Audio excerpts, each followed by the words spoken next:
All right, my friends, Brian with VetteSource here, back in the garage tonight. Continuing on our previous video that we made at the end of daylight savings time back in November. And it just so happens here I am on a rainy Sunday night, and we are beginning daylight savings time again to include a few more items trivia-wise on the C4 Corvettes, late C4 Corvettes that I wasn't able to include in the first video because it ran a little bit long. Do appreciate a lot of the feedback I got in that video. We actually discovered a lot of good things. A lot of people were commenting and making observations of their own car. So it's really cool. Keep up the good work, guys, because you know, a lot of this information I try to share. You know, it's impossible to know everything simply because there's just so much material to work with Corvettes, and it's a great way to share the information and figure out what's correct, what's right, what's not. In fact, on this car here, we discovered that it actually turns out these may have been the underhood lamps here, probably went to glass a little bit earlier than what I was thinking. Probably more than likely, I did find a reference to a dealer recall of these plastic lens covers burning and melting on these. So these probably were changed out earlier, and they may have actually been involved in not so much a recall, but a notification to come in and change your lamp covers out from some of the owners to get rid of the potential for fire hazards. So that may have been that. But of course, then the plastic headlamps that we detailed in that previous video may have started filtering in a little bit earlier, 92, 93. Still kind of working on that one. And then of course, we did notice that about a month after I made this video, less than that, we picked up the 1996 Aqua LT4 car that I showcased on this video. It's a higher mileage car, but much to my surprise, it actually had the Mobile One sticker under the hood, but it was an early VIN, like a 2000 VIN. So based on research I've been doing the last several months, it looks like they installed the Mobile One stickers again just until they ran out of supply. So the latest car I've seen is VIN number 3500 and some change with that sticker on it.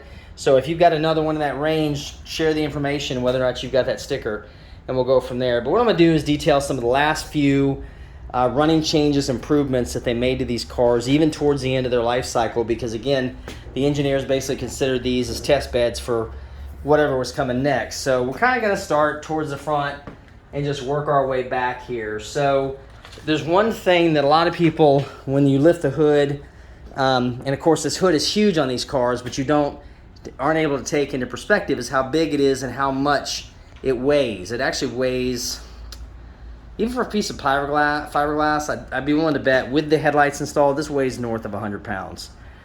So what they did, and it's something that's so small you'd never look at it, is in 93, I'm pretty sure 93, they started installing this Velcro strip.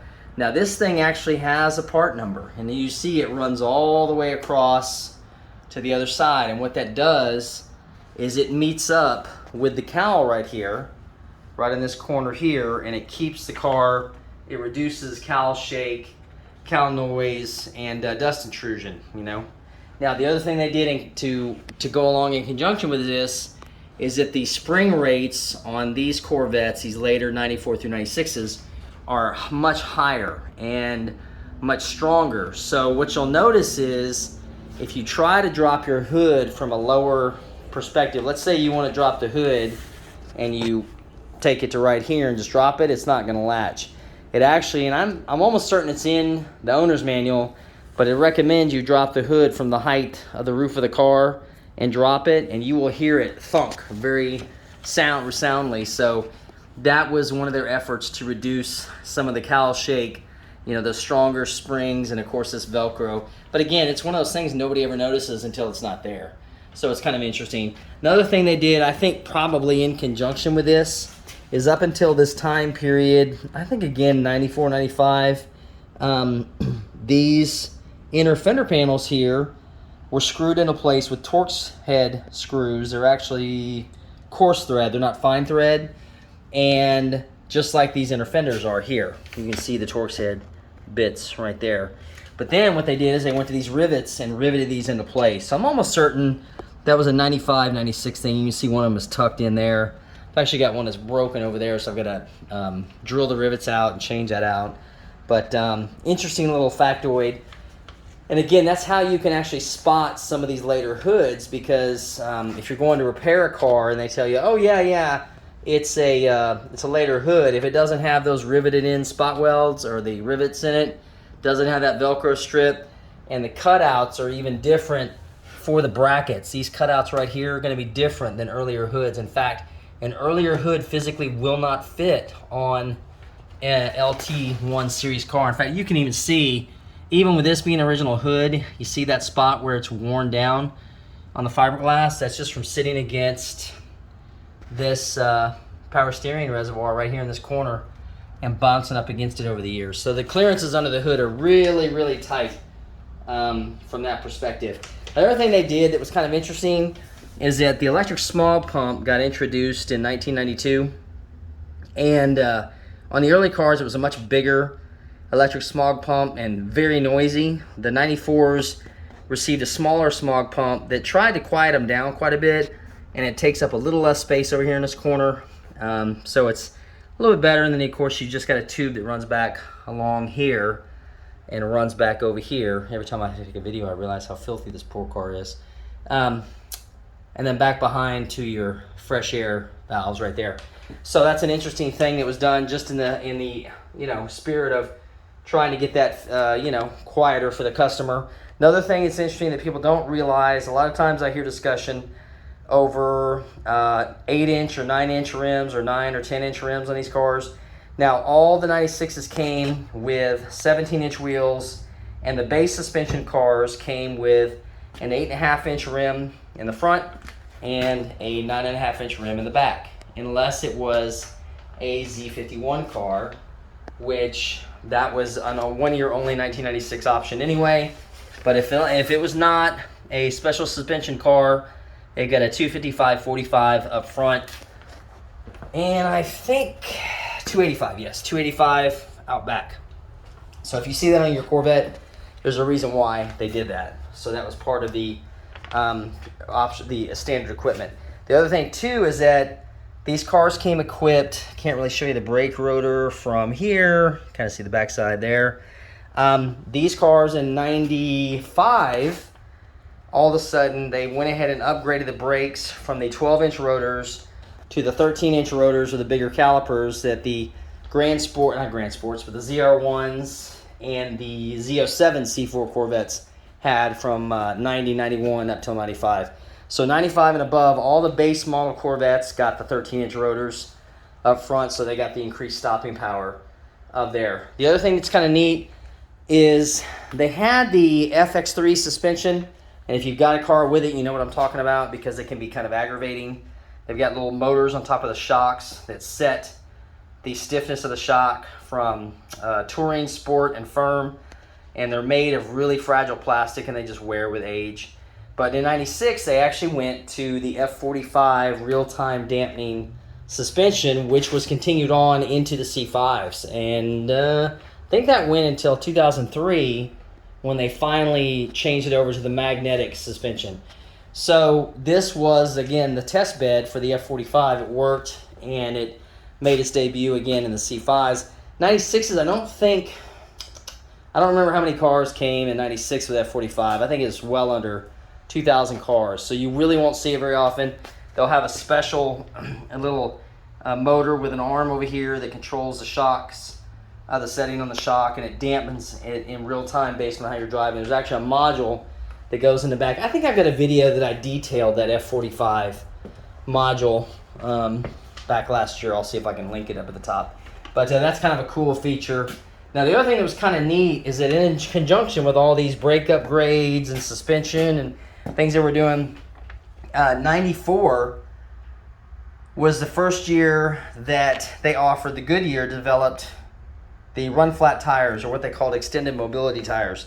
Now, all that meant was you could get a flat tire and you could safely drive it off the freeway to your local repair shop. It wasn't you could go around driving on flat tires. But the thing about them was they were identified, you could tell they were really stiff sidewalls, and they had little ribs along the sidewalls that you would see here, and they would say EMT on the side.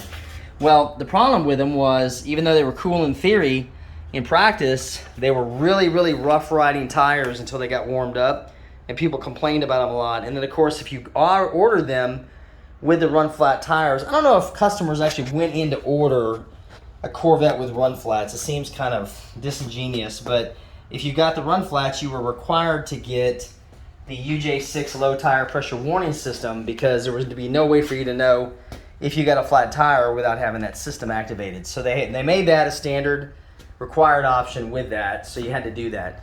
Now another weird thing they did, not weird, but it was just unusual, is that they started with those extended mobility tires in 94. Then in 95, somebody got the bright idea, hey, let's go ahead and just offer a spare tire delete option, which was the N84 option, which gave you a $100 credit on the window sticker, and you didn't get a spare tire.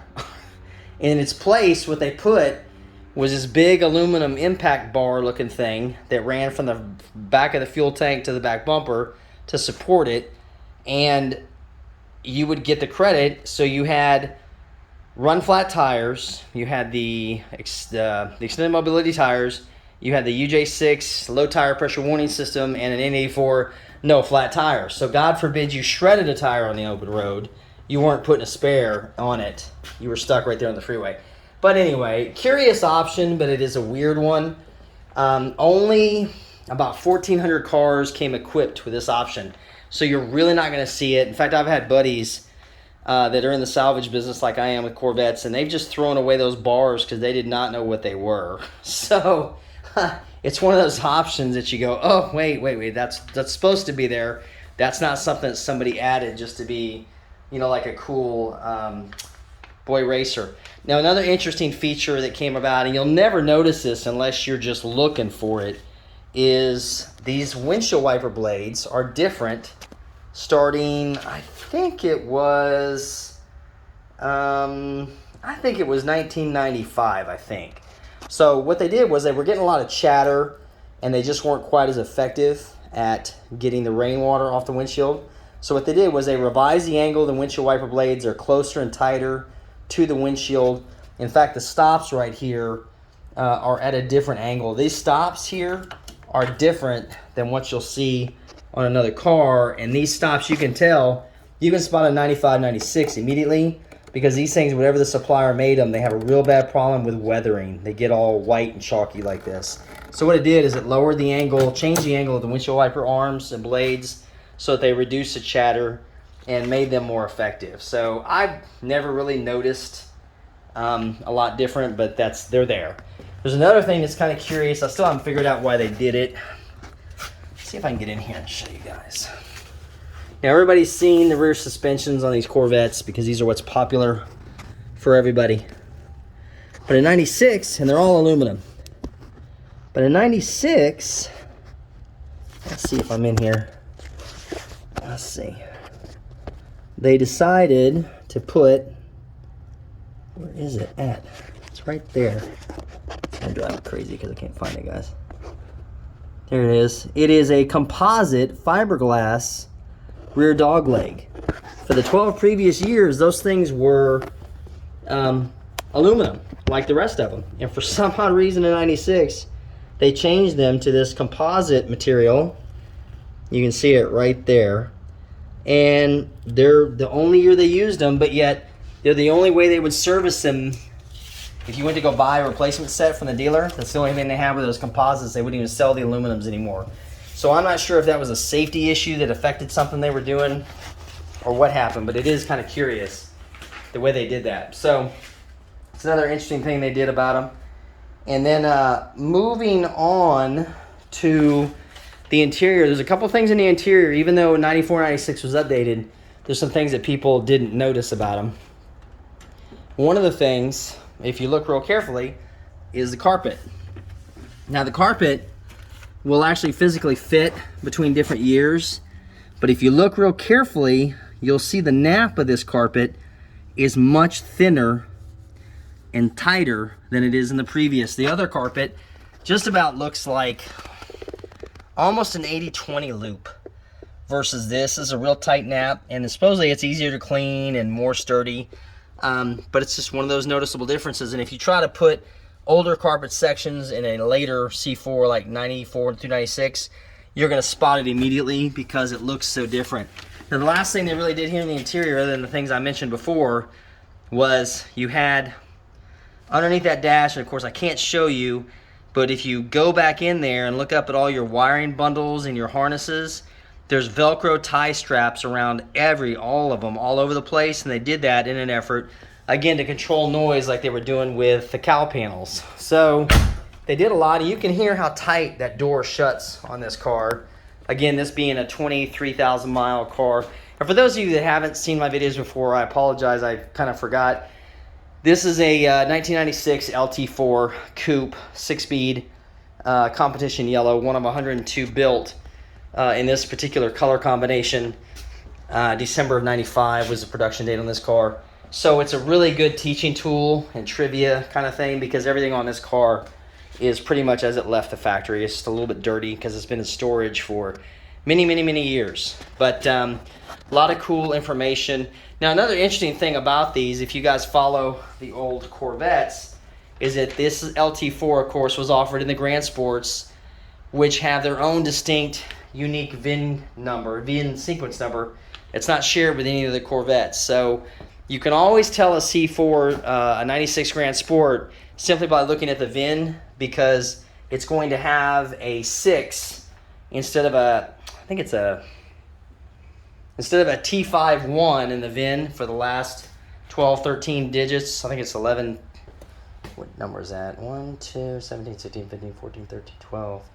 So the 12th digit is going to be a T5, it's going to be a 6 instead of a 1. So that's how you designate, and then those last 5 numbers are going to be 1 through 1,000 on those cars.